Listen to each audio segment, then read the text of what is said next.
Efectivamente estamos en un tiempo en que se nos pide una renovación pastoral.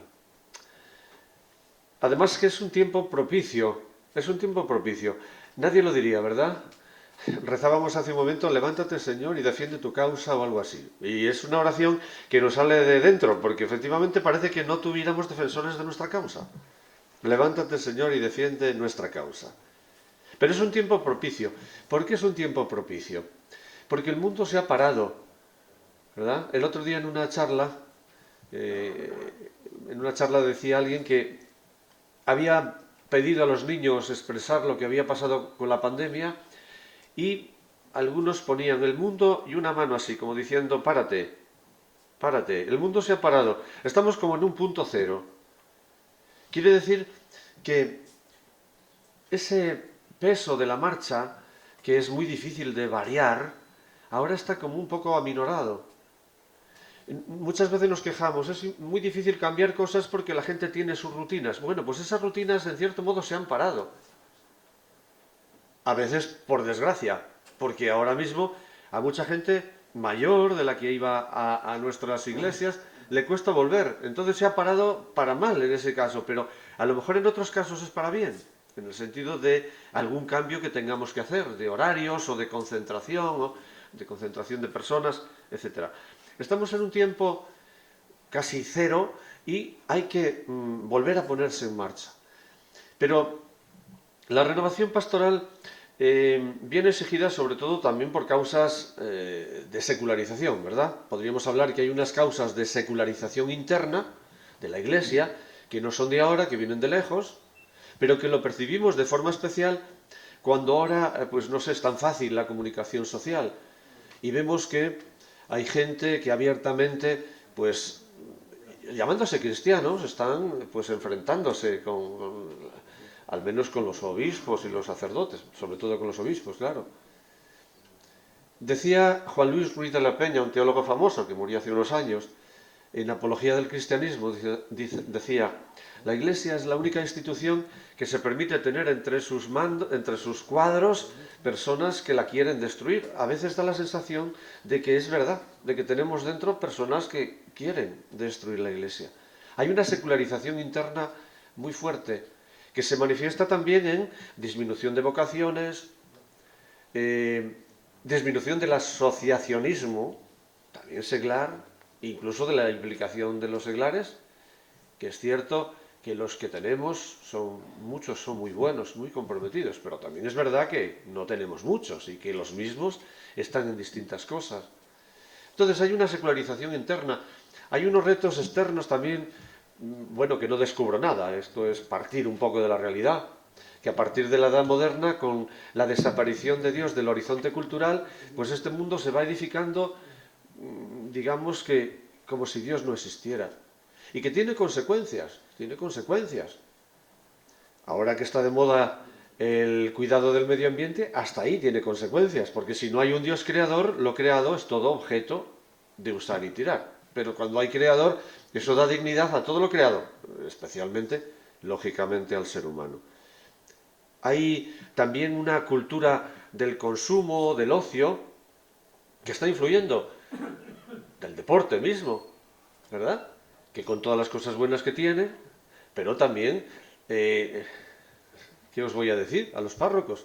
Cuando ponéis la catequesis y muchas veces no están porque están jugando un partido de fútbol o de lo que sea, o de baloncesto.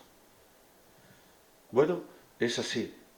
La realidad está pidiéndonos esa renovación pastoral. A eso podríamos añadir otros datos, como la despoblación, el envejecimiento de la gente. Bien, pues partimos pues de esa necesidad de cambios pastorales. ¿Y hacia dónde? Claro, porque eso es importante. ¿Hacia dónde giramos? ¿Hacia dónde nos vamos? El Papa se cansa de insistir en que necesitamos una pastoral misionera, ¿verdad? Y dice que no podemos conformarnos con seguir haciendo lo mismo que hasta ahora, que hace falta cambiar ese paso, esa dirección, haciendo una pastoral efectivamente más misionera. Claro que esa pastoral se va a encontrar con una serie de retos. Todos los cambios y en nuestro ambiente, sobre todo, en nuestros ambientes, que tienden a ser conservadores, en el sentido de que les gusta conservar lo que vienen haciendo, ¿verdad? Pues eso no va a ser nada fácil, pero hay que empeñarse en ello. Quisiera poner como paradigma ese texto de cuando San Marcos dice que en una ocasión, cuando Jesús llegó al finalizar la jornada, pues dijo a sus discípulos: vamos a la otra orilla, que tengo que evangelizar. Quisiera que tuviéramos esta imagen ya desde este primer momento en la retina. A mí me gusta mucho este texto, es de Marcos 4:35. Bueno, yo me refiero exactamente a esa cita de vamos a la otra orilla. Era el atardecer, que es el momento en que uno se retira a casa, se retira y pone las zapatillas, se pone de cualquier manera, porque llega el momento del descanso, de recuperar fuerza. Se ducha, si ha hecho calor sobre todo, en el verano. Y Jesús, sin embargo, les dice: vamos a la otra orilla. Porque le duele esa presencia de la otra orilla, que es la orilla de los paganos, de los que no conocen al Señor, de los que no viven la fe. Esa urgencia le lleva a decirles y a hacer, ¿verdad?, ese viaje. Vamos a la otra orilla. Que es una invitación que el Señor nos hace a todos. Vamos a la otra orilla. Porque, repito, no podemos estar tranquilos, no podemos estar satisfechos con lo que ahora mismo vamos haciendo y los frutos que vamos cosechando. Claro, eso va a suponer también a veces disgustos para el pastor, para el párroco, porque si seguimos haciendo lo de siempre no nos van a criticar, pero si cambiamos algo el paso, pues es posible. Yo pongo un ejemplo. Hace poco un sacerdote joven de mi diócesis llegó a una parroquia donde había bastantes jóvenes, pero que no estaban siendo suficientemente atendidos. Y yo le mandé justamente para que trabajara con jóvenes. Pero se dio cuenta que, por ejemplo, pues no iban a la catequesis, la tenían otro día y no iban a misa, no iban a la Eucaristía el domingo. Entonces él dice: pues bueno, si es prioritario la atención a los niños y a los jóvenes, vamos a buscar la forma de que, además de la catequesis, también participen en la Eucaristía. Además de llevar esa parroquia, es La Bañeza en concreto, que tampoco es una gran ciudad, pero son 12.000 habitantes, además llevan otras pequeñas parroquias. Entonces pone la catequesis el domingo, para que tengan la catequesis y participen en la Eucaristía. Claro, ¿qué tiene que hacer? Las parroquias pequeñas donde iba el domingo, pues se lo deja para la tarde el domingo. Pues claro, esto le trajo dificultades. Un tiempo el hombre estaba bastante abatido, porque dice: vaya, me metí en esta aventura y mira tú lo que me está costando.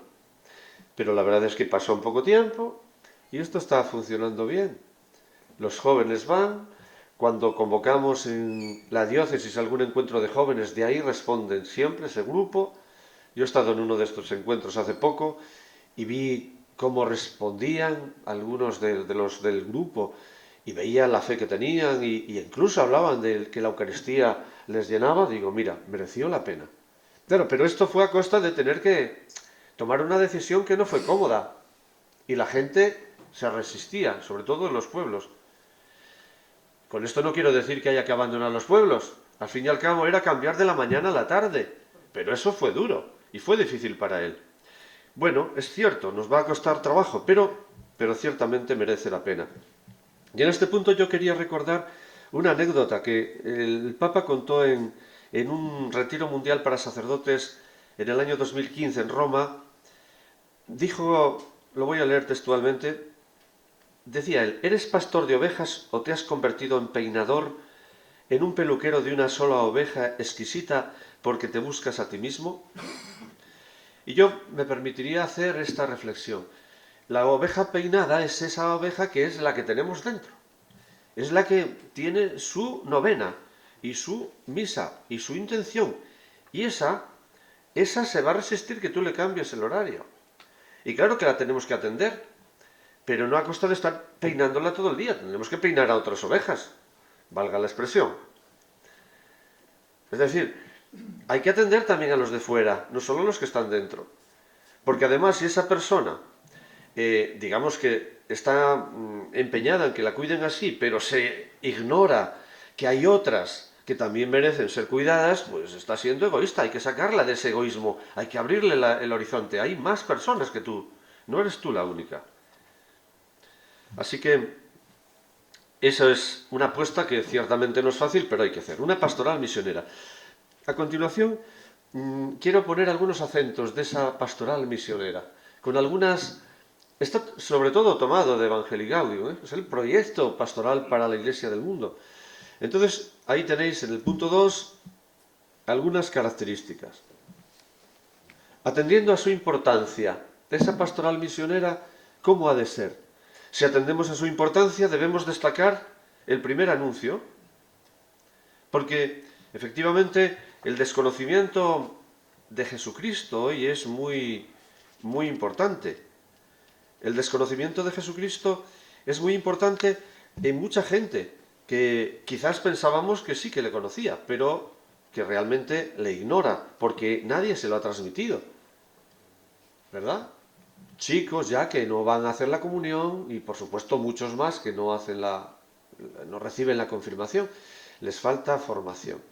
Entonces hay mucha gente que le desconoce. Por eso es importante, muy importante en esta pastoral misionera, el primer anuncio. El Papa recuerda que no siempre es el primero cronológicamente hablando. Han podido oír hablar de él, pero si no están realmente enamorados, pues todavía les falta mucho que recorrer, porque nuestro objetivo es hacer discípulos misioneros. Esa es la misión principal que nosotros como sacerdotes, como obispos tenemos.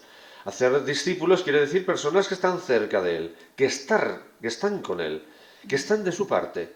Y eso no es una cuestión de simplemente que, bueno, pues no está mal, es una figura importante. Es algo mucho más importante que eso, mucho más fuerte, mucho más profundo.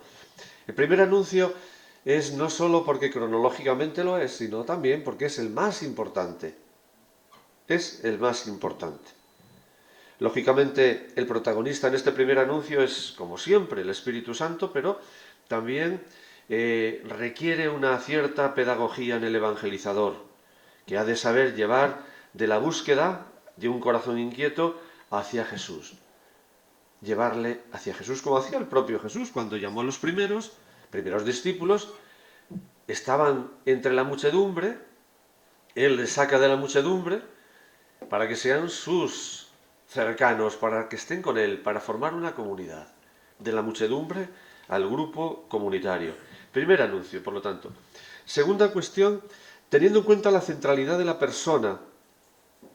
Centralidad de la persona. En ese sentido, es muy importante la atención personalizada, que es un signo de respeto y valoración de la libertad personal. Tenemos múltiples ejemplos en el Evangelio, con la mujer samaritana, con los discípulos de Maús. Jesús habla a las multitudes, pero también repara en la persona individual. Y a esa persona individual atienden sus necesidades. Los discípulos de Maús, ya sabemos, estaban de vuelta, decepcionados, llenos de sombra. Él les pregunta qué les pasa y desde ahí les va conduciendo, apoyado en la palabra de Dios, hacia la fe, hacia la celebración, hacia la cena pascual. Bien, atención personalizada y acompañamiento.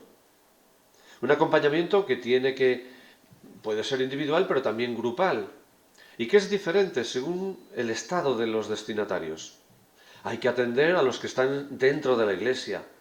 Hay que atender también a los visitantes esporádicos, que diríamos que es la frontera interna, y a los que nunca vienen, que es la frontera externa, según. Y para cada uno podemos tener actividades. Sería lo ideal tener actividades. alejados hay que buscar algo. No sé, se me ocurre, porque, y eso sé que lo hacéis alguno, o lo podéis hacer, cuando hay urbanizaciones que normalmente son situaciones nada fáciles de trabajar, cuando en torno a las ciudades o a las villas aparecen urbanizaciones, la gente se encierra allí y es muy difícil entrar, ¿no? Bueno, pues sé que hay gente que hace una hoja, que es la forma de llegar, y la buzonea. O pues no sé, organizar una excursión o una fiesta para que vayan y tener algún contacto. Hay que, pensando en esas personas, hacer algo. La parroquia ha de hacer algo. O las que van solo esporádicamente, pues también, evidentemente, lo mínimo que se nos pide es tener una acogida cálida, ¿verdad? Porque como alguien ha dicho, si nosotros abandonamos esos que están con una fe inestable, les dejaríamos en manos de otras ideologías que evidentemente van a aprovecharse de ellos y les van a colonizar. Entonces, eso que tenemos no lo podemos menospreciar. Atención personalizada y acompañamiento. En atención al contenido, varias notas breves. Uno es que el anuncio debe estar centrado en lo esencial, que sabemos que es el querigma, desde el punto de vista dogmático, que en el sentido moral Santo Tomás hablaba de la misericordia y el Papa Francisco también sobradamente de la misericordia, y que, bueno, pues que las normas y las leyes debemos aplicarlas con prudencia y con comprensión. Bien, una pastoral centrada en lo esencial. También que incultura el Evangelio. Inculturar el Evangelio quiere decir que el Evangelio se hace cultura. No estamos en un tiempo en que esto suceda con frecuencia, salvo que hagamos algo de encargo. Encargamos una imagen de un Cristo para la Semana Santa, pues te lo hacen, claro. O encargas una iglesia y te lo hacen. Por cierto, pues a veces también hacen cosas extrañas que parecen contenedores, ¿no? La nueva arquitectura. Bueno, otros tienen más gusto, pero bueno, la inculturación del Evangelio, inculturación de la fe, que ya, como sabéis, San Pablo VI decía que es una de las tragedias que vivimos en este momento, porque si la fe no se hace cultura, se va agotando. Porque cultura es como esa percha que sostiene un emblema, un estandarte, y por lo tanto hace presente lo que hay detrás. Por eso la cultura es tan importante. No debemos menospreciar esto, ¿no? Y el mismo Papa Francisco, en algún momento, no tengo la cita aquí, recuerda que la propia cultura en la que vivimos tiene elementos que deberían ser evangelizados. Y él habla del alcoholismo, por ejemplo. El alcoholismo, bueno, ahora ya hay bastantes que lo atacan, no necesitamos a lo mejor coger esa bandera. Pero una de las culturas que, por ejemplo, entre nosotros existe es lo de que la misa más breve es la mejor. Esa es una cultura. ¿Por qué? Porque está hecho ya, está en el imaginario colectivo, ya la gente cree que es así. Y más de media hora ya le resulta pesado. Bueno, hay elementos culturales que deben ser evangelizados, sin olvidar que la cultura tiene una gran capacidad evangelizadora. Aquí hablo también del aprovechamiento del cuidado de la piedad popular. Bueno, quizás, no sé si es muy fuerte aquí en Santander, la piedad popular tenemos...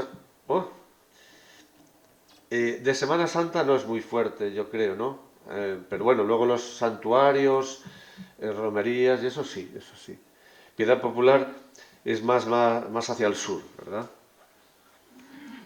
Y que a veces te da disgustos, ¿verdad? Eso no es un tema fácil. Pero yo he estado hace poco en Sevilla, del 1 al 5 de enero estuve predicando a Jesús del Gran Poder. Pues a alguien se le ocurrió decir que me invitaran y me invitaron, y la verdad es que para mí fue un descubrimiento, lo que es la piedad popular en Andalucía. Y realmente ellos tienen conciencia de que si no fuera esa piedad popular, la descristianización sería muchísimo mayor. Yo puedo decir que en esos días, que fueron 5 predicaciones, no había procesiones, que es su punto fuerte, pero había jóvenes, cosa que no es fácil, ¿verdad? Que tengan jóvenes en estas ocasiones. Y luego, también otra cosa que me llamó la atención, cómo respondían, cómo cantaban. Pero me llamó mucho la atención porque se gastan al año, es verdad que es una hermandad de 12.500 hermanos. La Macarena es la más grande de Sevilla porque tiene 16.000, en ese número me refiero. Pero estos son 12.500. Pero se gastan 150.000 euros al año en acción caritativa y social. Y esto en Andalucía es frecuente. Y están sacando vocaciones. De tal modo que yo, confieso, que nunca fui muy proclive a estos temas, pues va viendo uno que hay que darles más importancia de las que yo le daba hasta ahora. Bueno, ya llevo un tiempo que estoy un poco más convertido en este sentido. Pero bueno, que la piedad popular es cierto que para nosotros, que somos teólogos, que hemos estudiado, a veces la menospreciamos porque es sensiblera, porque a veces nos parece que es intrascendente, pero hay mucha gente que ahí se mueve y por lo tanto no debemos menospreciarlo. Pero sigo porque si no, también hablo de la dimensión social de la evangelización, porque la dimensión social es parte esencial del Evangelio del Reino. Y el Papa Francisco, en concreto en este terreno, destaca dos tareas: la inclusión social de los pobres y el trabajo por la paz y el diálogo social, frente a los cuales hay retos muy importantes, porque está el individualismo, la conciencia aislada y autorreferencial, una economía de la exclusión, pero esos dos retos de la inclusión social de los pobres y el diálogo, que tanto insiste el Papa, son causas que en nuestra evangelización renovada no debemos descuidar. Claro, eso de diálogo pensamos que hay que dejárselo a los políticos, hay que ir a alto nivel, a las universidades, no, pero también una parroquia, aunque sea humilde, que tiene migrantes, puede buscar alguna fórmula de encontrarse sobre un tema. Nada fácil. Tenemos reciente la oración por la unidad de los cristianos.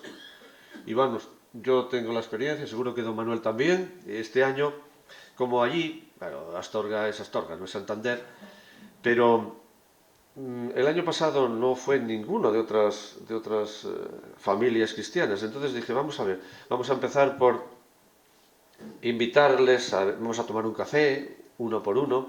Y lo hice con alguno, incluso hablé con alguno de ellos. Bueno, pues hemos conseguido que alguno fuera a la oración, que la hicimos en un salón de actos para que no sonara a iglesia, que no querían que se les sacara fotos, porque ellos no quieren parecer, es curioso, no quieren parecer que se acercan. Me hace gracia, porque sí, una de las cosas que dijeron es que no querían fotos de frente. Pero comprobamos lo difícil que es. Pero hay que dialogar, porque si no, mirad, en este momento, además de tanta crispación, creo que sobre todo basándose en las redes sociales, que están siendo un arma de destrucción masiva en muchos casos, con todas las ventajas que tiene, ¿eh? Pero estamos muy crispados. Bueno, el diálogo. Y seguimos una pastoral de la misericordia. Esa palabra está muy presente siempre en el Papa Francisco, ¿verdad? Porque tenemos como referencia al Padre de la Misericordia y a Jesús, que es el rostro de la misericordia del Padre. Pastoral de la misericordia, que debe ser pues cada día, sobre todo en el trato con las personas, como él dice muchas veces también, en una aplicación no rigurosa, lo cual no quiere decir que tengamos que tener la manga ancha. Es una de las cosas que yo, cuando puedo, a mis sacerdotes se lo digo, ¿no? Hay algo que me escandaliza mucho, cuando, por ejemplo, alguno llega a la confirmación, se presenta allí uno, y es amigo, y le dice el sacerdote, no te preocupes que yo en 2 días te preparo. Pues claro, yo cuando me dicen esto, digo, esto ya no es ser misericordioso, esto es denigrar la fe católica y a la Iglesia. Porque claro, si tú para que alguien sea discípulo le das 2 clases y ya es, que nos diga el secreto, que nos diga el secreto, porque no tratamos de enseñar una doctrina, que para eso también necesita más de 2 clases. Tratamos de hacer discípulos, como vengo repitiendo. Entonces, pastoral de la misericordia y una pastoral litúrgica y oracional. Bueno, de esto voy a hablar después, entonces sigo. Bueno, una pastoral cuidando el estilo, perdón, y el método, que sería el último capítulo de este punto 2. Creo que es muy importante la alegría. Fijaos que también el Papa Francisco, sus escritos empiezan siempre así. La alegría del Evangelio, alegraos y regocijaos, la alegría del amor, la alegría. ¿Pero por qué tiene tanta obsesión con la alegría? Supongo que primero porque no ve que seamos demasiado alegres y que quizás no transmitimos demasiado la alegría del encuentro con Jesucristo. La alegría que siente aquel que vive el encuentro con el Señor y la vida en el Señor.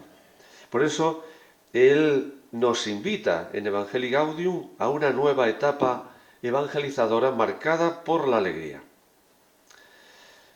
Esa alegría es evidente que no va a nacer ni del consumo, ni del poder, no viene, tampoco consiste en una alegría efímera, sino que Él quiere una alegría que se mantiene en el tiempo y que, como dice expresamente o decía en un discurso, en una vigilia que tuvo con seminaristas y novicios con ocasión del Año de la Fe en Roma, decía, esa alegría nace del encuentro, de la relación con los demás. Es una alegría muy humana. Nace de sentirse aceptado, comprendido, amado y de aceptar, comprender y amar. Entonces, atendiendo al estilo y al método, anuncio alegre y una pastoral sinodal. Pastoral sinodal, que es una pastoral que busca fortalecer a la Iglesia en su identidad, porque sinodalidad es Iglesia en camino. Y esto se expresa en 3 notas, como dice el mismo título del sínodo: comunión, participación y misión. Por lo tanto, cuando hablamos de una pastoral sinodal, estamos hablando de una pastoral que haga a la Iglesia ser auténtica, ser lo que es. La Iglesia en el concilio se la define como comunión, como participación, que forma parte también de la propia comunión. La comunión no solo es algo espiritual, sino que se expresa también en el compartir tareas y decisiones. Participación y misión. Para eso hemos sido enviados, para una misión, que es justamente continuar la misión de Jesucristo. Una misión que no solo es nuestra, y aquí podríamos aludir al riesgo del clericalismo, ¿no? De creer que la misión solo es nuestra. No, ya no lo creemos. Pienso que ya no lo creemos nadie, ya nos damos cuenta, pero aún así a veces conservamos ciertos tics que son clericales, pero no porque en general nos creamos superiores, sino por paternalismo a veces. Paternalismo, es decir, consideramos a veces sin darnos cuenta a los seglares como que no tuvieran tiempo, no estuvieran preparados, y tenemos cierto riesgo de minusvalorar lo que son y lo que pueden ofrecer. Yo suelo contar una anécdota de cuando era vicario en León, pues como todos los vicarios, supongo que no teníamos parroquias, yo no tenía en ese momento, pues vas a donde hace falta, donde no hay un sacerdote. Y fui una vez a una aldea de la pequeña, de la montaña de León, de la zona de Bavia, y al llegar estaban sentados en un banco pues varios señores, y les pregunté, ¿no han tocado a misa? Y dijeron, no. Y digo, ¿y no tocan ustedes? Dicen, no, aquí toca siempre el sacerdote. Fijaos, están al lado de la... porque no había que subir al campanario, ya si hay que subir, a lo mejor no podían porque eran mayores, pero es que era tirar de una cuerda. Aquí toca el sacerdote. Pues eso lo hacían porque el sacerdote tocaba. Y yo de hecho toqué, claro. Pero era porque iba un día, pero si al segundo yo no hubiera tocado. ¿Por qué? Porque solo faltaba eso. Pero a veces es verdad que, bueno, nos vamos dejando llevar y ni siquiera te encienden las velas. O dices, a ver quién lee y dicen, no trajimos gafas. Se ríen porque es verdad, es que esa es la mejor disculpa. No lleva nunca gafas. Pero al fin y al cabo eso también se educa. Y si son así es porque yo creo que les hemos hecho así. Por lo tanto, alguna culpa tenemos y hay que salir de esa culpa. Y hay que, por lo tanto, promover la participación. Ellos tienen que ser corresponsables también. Además son los que están en medio del mundo, son los que pueden hacer esa pastoral más misionera, mucho más que nosotros. Y al fin y al cabo, la gente cuando hablamos piensa, bueno, ¿esto qué va a decir, no? Como decía uno en Galicia, ¿verdad? Volvemos a nuestros pasos anteriores, donde coincidimos, claro, don Manuel en Mondoñedo y yo auxiliar de Santiago, pues preguntaban uno a otro, ¿y qué dijo el cura? Falou das sus cousas. ¿Qué dijo el cura? Pues habló de sus cosas. ¿Veis? Es que es tremendo. Una frase de esas es que está diseñando una realidad triste. Habló de sus cosas. Claro, porque piensan que eso son nuestras cosas. No, pues son nuestras cosas. También las suyas. Por eso, la formación de los laicos tiene que, pienso yo, si no está desarrollada suficientemente, creo que en ningún sitio la tenemos desarrollada suficientemente, tiene que incidir mucho en recuperar la conciencia de la vocación bautismal. Hay que empezar por ahí. Bautizados en el Espíritu de Jesucristo. Y tienen que seguir la misión de Cristo. Y esa es la misión. Por lo tanto, una pastoral sinodal. Bueno, creo que voy mal, porque si no lo leo, es lo que pasa siempre. Entonces uno coge derivaciones. Bueno, también luego podremos, si no andamos mal de tiempo, dejamos cosas y si alguien quiere pregunta sobre eso y ya está. Bueno, yo quisiera, aunque no es directamente relacionado con la renovación pastoral, pero se refiere en este caso a las estructuras. Yo he hablado de la renovación en cuanto a estilo. Comencé hablando de la importancia y oportunidad de la renovación. Segundo, he hablado un poco del estilo de esa renovación pastoral.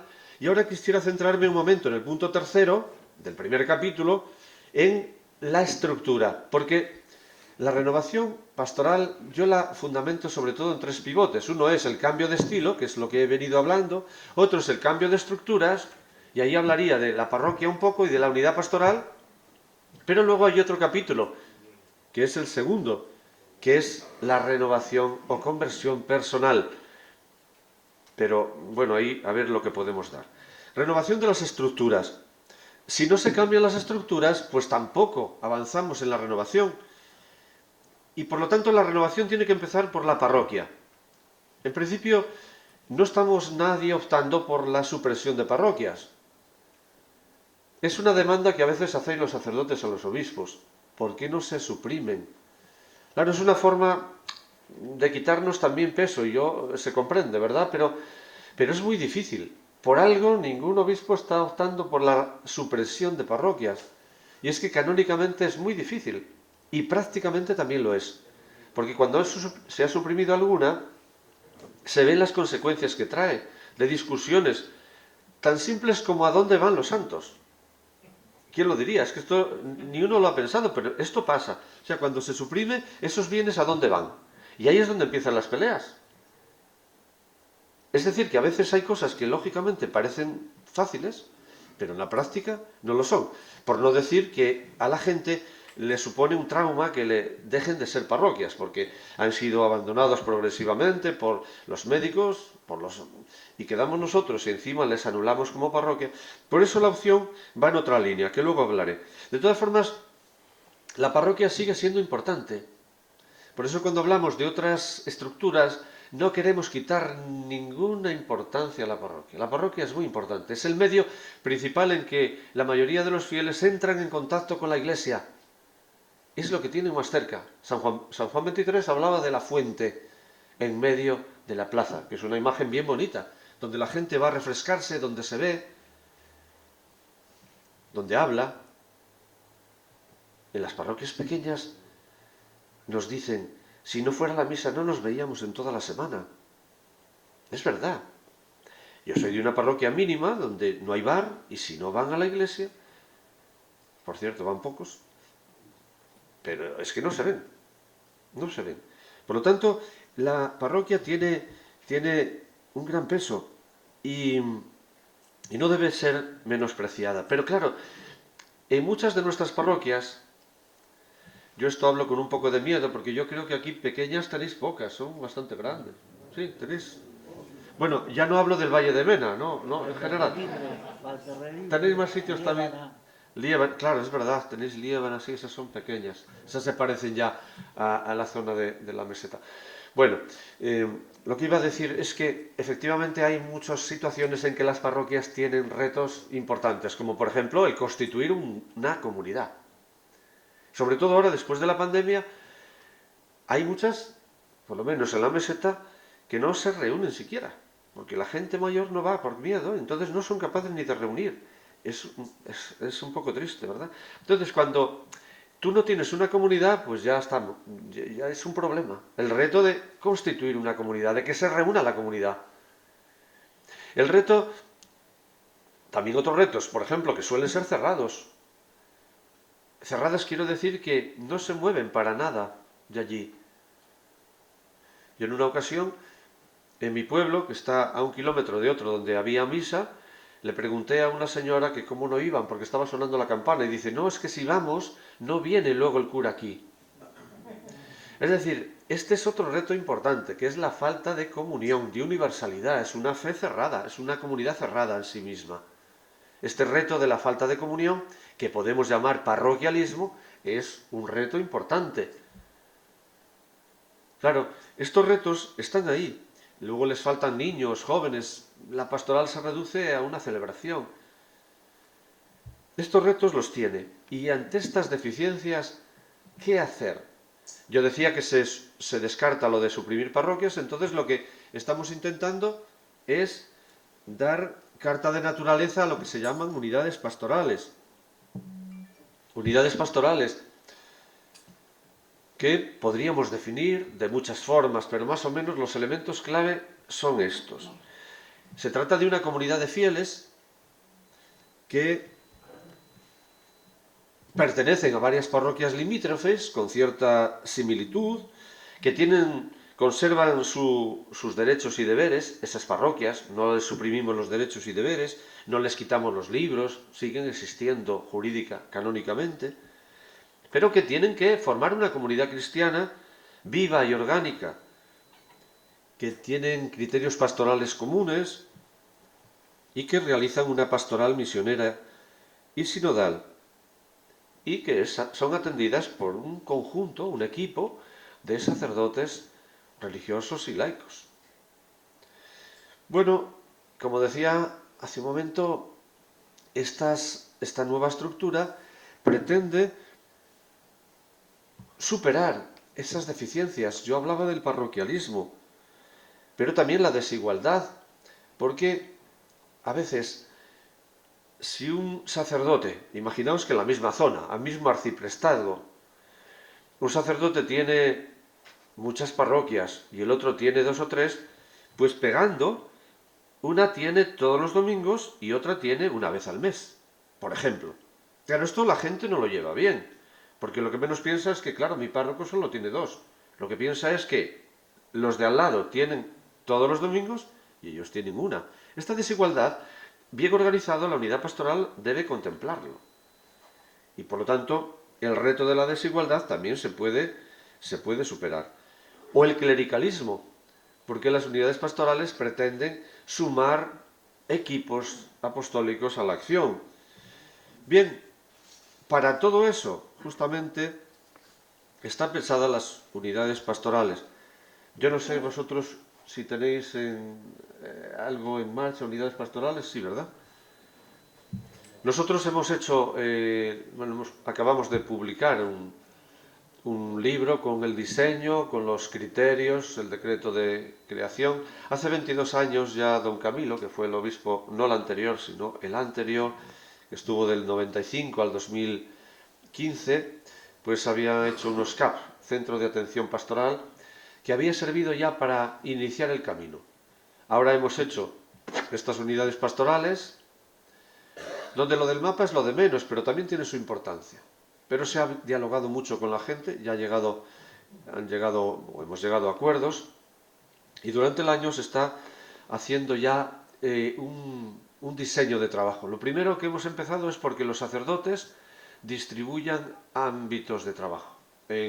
Uno se pone en el tema de la evangelización, otros se sitúan en el campo de la acción caritativa y social, y otros se sitúan en el campo de la liturgia y piedad popular. al menos esos 3 grupos de trabajo se crean. Y luego el que tiene fuerzas, pues dentro de los grupos pueden hacer más cosas. Por ejemplo, en evangelización, pues donde hay jóvenes, yo les surjo para que haya alguien encargado de los jóvenes. Otro puede haber de una escuela también que hemos creado de evangelizadores en las unidades pastorales y que se ha puesto en marcha. Bueno, que distribuyan trabajo dentro de esos ámbitos. Pero, bueno, en eso estamos. A ver cómo resulta. Pero lo que sí hemos aprendido en este tiempo, yo llevo solo año y medio en Astorga, es que donde se había empezado a trabajar es mucho más fácil seguir. El problema es a veces dar el salto, pero cuando has empezado, hay arciprestazgos que ya van avanzados, que no tienen problema, tienen su consejo de pastoral, ya han establecido cáritas de la unidad pastoral, transformaron el del arciprestazgo en unidad pastoral porque coinciden casi todas. Es decir, cuando venían trabajando en el arciprestazgo y les decimos, ¿queréis ser fragmentaros? Dice, no, estábamos trabajando ya, preferimos seguir juntos. De tal modo que antes había 10 arciprestazgos y ahora hay 11 unidades pastorales, porque una de ellas era muy amplia y entonces sí dividieron. Pero, en general, eso nos enseña que donde hay un trabajo en conjunto, la gente prefiere seguir trabajando así. No todo es negativo, por lo tanto, eso es positivo. Bueno, pero de esto tampoco necesitamos, yo creo que hablar más, no obstante, si alguien después quiere sacar el tema. Entonces me iría ya a la parte final, que es el segundo capítulo. Tampoco me da tiempo para desarrollarlo bien, pero por lo menos vamos a plantearlo un poco, ¿eh? Vamos a ver. Decía que esa renovación pastoral pivota en cambio de estilo o renovación del estilo. Segundo, renovación de estructuras. Yo he hablado de valorar la parroquia, pero ir superando las deficiencias que puedan tener esas parroquias a través de esa estructura que llamamos unidad pastoral. Se me olvidaba decir, los sacerdotes, en nuestro caso, no les hemos hecho insolidum, porque estamos comprobando que donde se hace insolidum, primero, es un poco injusto porque si uno lleva 50 años y establecemos la unidad pastoral con el sistema de insolidum, tenemos que quitarle de esas parroquias y empieza en el punto cero a ser párroco de sus mismas parroquias, porque son de todas, punto cero, párroco de sus mismas parroquias y de otras. Entonces, seguimos con los nombramientos como están. ¿Dónde está la clave que creo que es importante?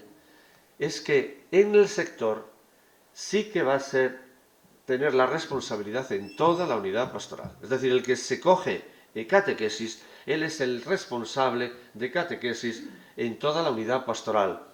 Queda en el aire si nombrarle vicario de todas las parroquias o no, pero bueno, ese es un tema canónico. En principio ellos aceptan eso, el que se mete en un sector es activo en todas las parroquias de la unidad pastoral, aunque canónicamente él lleva sus parroquias. ¿Veis? Esto va a ayudar a liberar responsabilidades. Si yo tengo la unidad pastoral, alguien que se encarga de la catequesis, pues ese trabaja con los catequistas, incluso dándole yo información de cómo lo tenemos, pues va a organizar mi catequesis. Hay que dialogarlo mucho y en asamblea pues acordarlo, evidentemente, acordarlo, hacer un plan y después lo llevamos a la asamblea, al grupo y decimos, vamos, lo aceptamos y adelante. Decía que además de la renovación de estilo y de la renovación de las estructuras, es necesaria la conversión personal, que tiene que afrontar determinados retos o tentaciones. Ahí decimos, frente a los retos de la cobardía y la mundanidad, desarrollar una espiritualidad discipular de escucha, discernimiento y fidelidad. El reto de la cobardía o del complejo de inferioridad, ya los obispos en el 2008, en un documento llamado Orientaciones Morales sobre la situación actual, se hablaba de ese complejo de inferioridad. Es decir, nuestros cristianos efectivamente adolecen de cierto complejo de inferioridad. Les parece que la fe no es valiosa para afrontar el día a día. Hay otros discursos, otras lógicas, otros modos de afrontarlos. Y nosotros con la fe nos sentimos menos. Muchos seglares sienten este complejo de inferioridad. Yo creo que los sacerdotes no tanto, pero ahí está. Y luego, por supuesto, también el reto de la mundanidad.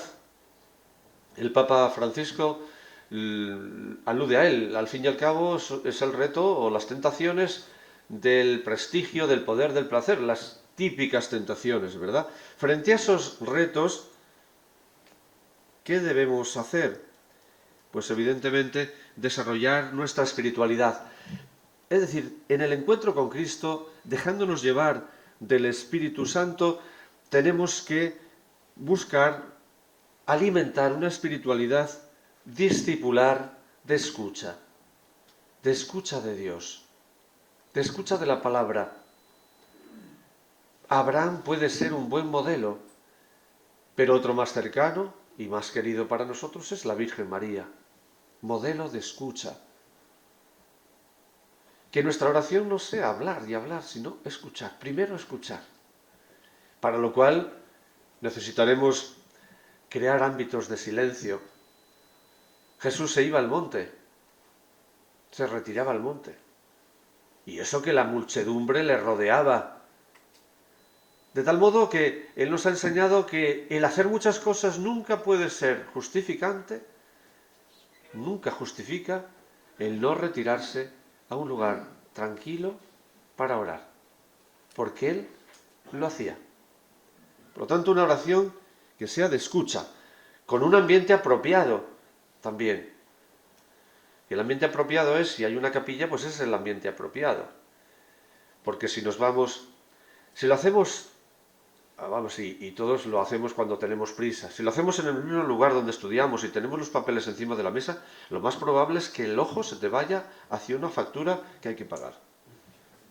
Claro, con lo cual es muy difícil centrarse. Por eso, el lugar donde estamos, el momento, hay que buscar el momento también mejor, por la mañana, la noche, bueno, cada uno sabe el momento mejor para eso. Una espiritualidad de escucha, discernimiento, que es ese juicio de lo que el Señor quiere de mí, a través de la palabra, a través de los acontecimientos, a través de mi historia personal, a través del acompañamiento de otra persona. Y por supuesto, fidelidad.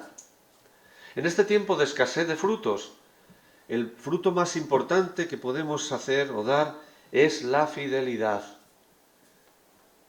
Y esto también me gusta repetirlo. Lo decía mucho Uriarte, Monseñor Uriarte, que sabe mucho de espiritualidad sacerdotal y que escribe constantemente de eso. En este momento, lo que debemos valorar sobre todo es la fidelidad. Conservar esas semillas que las riadas de descristianización se llevan. Conservarlas dentro y cuando podamos sembrarlas en territorios donde la primavera está brotando, donde hay posibilidades. Bueno, el sembrador incluso en terreno pedregoso sembraba. Bueno, pero sobre todo fidelidad. Segundo, se habla de unos retos, en este caso podemos recordar el pelagianismo. El pelagianismo, que ya sabéis en qué consiste, en creer que somos nosotros los protagonistas de la evangelización, los que vamos consiguiendo todos los éxitos. Pero como el Papa dice, este pelagianismo tiene algunas consecuencias, porque de él deriva la acedia egoísta. Acedia egoísta, que es que no sientes satisfacción con lo que tienes entre manos, que no nos hace felices lo que hacemos, sino que nos entra como una dulce pesadez. No es tristeza, pero es falta de ilusión, falta de ganas. Entra efectivamente la desilusión, la tristeza, el pesimismo, eso de que aquí no se puede hacer nada, que decimos a veces aquí es imposible hacer nada.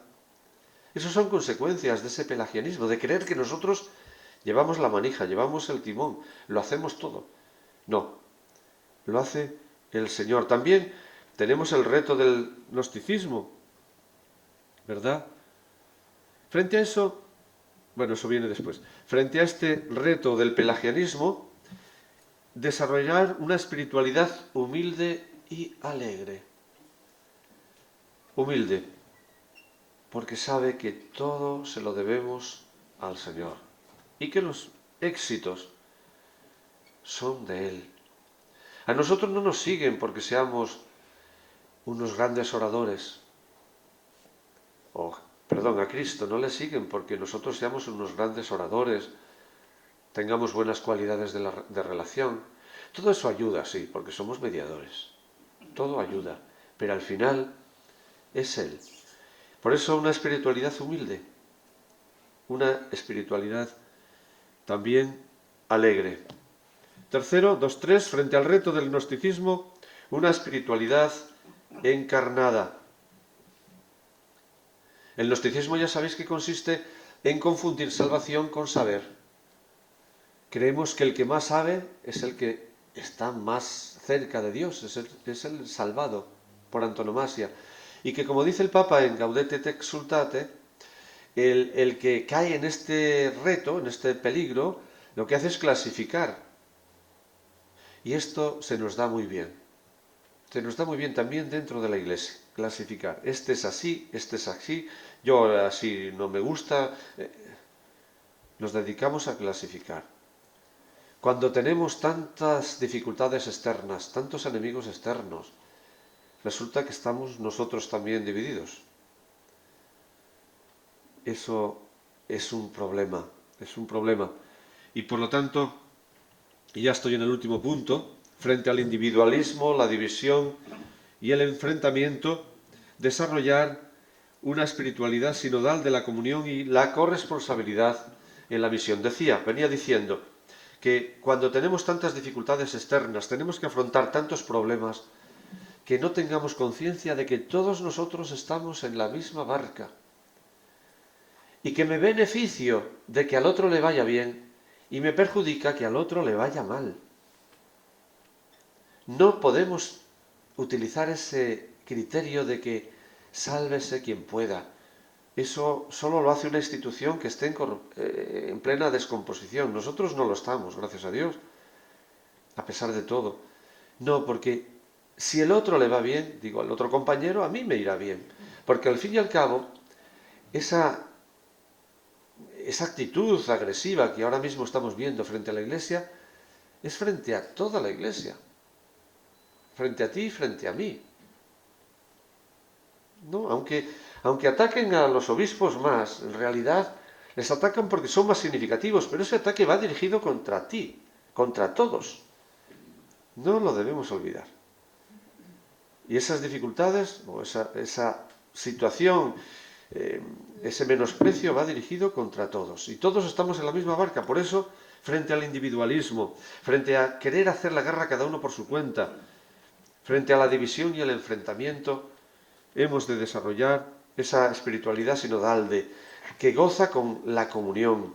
El Papa San Juan Pablo II destacaba tanto esto, la espiritualidad de la comunión, ¿verdad?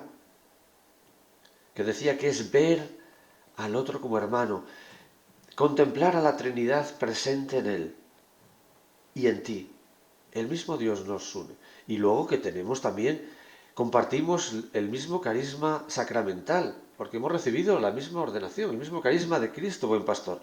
Entonces, una espiritualidad de la comunión y la corresponsabilidad. Bien, insisto, y ya cerramos, en este momento en que estamos, siguiendo o atendiendo a las necesidades de la Iglesia y del propio mundo, necesitamos una renovación pastoral. El Papa nos invita a ello. Y esa renovación parte o se apoya en tres pivotes, ¿verdad? Vengo diciendo. Uno, renovación del estilo, que es no podemos dejar las cosas como están, debemos ir en busca de aquel que está perdido, aquel que no conoce a Cristo, y dábamos algunos datos de esa renovación pastoral. Pero decimos también hay que cambiar las estructuras. La parroquia, mejorar en lo que puede mejorarse, con el horizonte de la Iglesia, es decir, hacer comunión, participación y misión en cada parroquia. Pero teniendo en cuenta sus deficiencias, yo he señalado algunas, o su falta de estilo y de posibilidades, tenemos que recurrir también a otras estructuras, como puede ser la unidad pastoral. Y finalmente, como he dicho, la renovación de nosotros mismos. Porque dice el Papa Francisco, podemos cambiar estructuras, podemos cambiar estilos, pero si no cambiamos nosotros, todo eso se va a corromper rápidamente y por lo tanto no va a servir de nada.